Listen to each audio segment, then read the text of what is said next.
Se qualcuno si stesse chiedendo come procede la vita fuori dal convento per Madre Aline e le sue consorelle in fuga, non ha che da accendere il telefonino e ad accedere ad Instagram. Sul profilo di Madre Aline, creato il 1° luglio scorso, le monache si mostrano sorridenti, intente a fare l'orto e a pregare. Una serenità ritrovata la loro dopo i numerosi patimenti subiti in primavera nel monastero di Vittorio Veneto.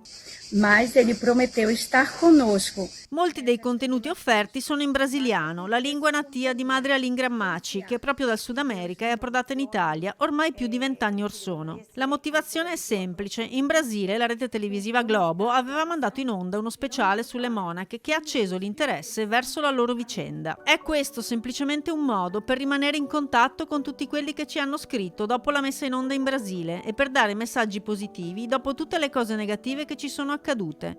Non volevamo restare lì con i pensieri, ha spiegato l'ex abbadessa, sorridendo come solo lei sa fare.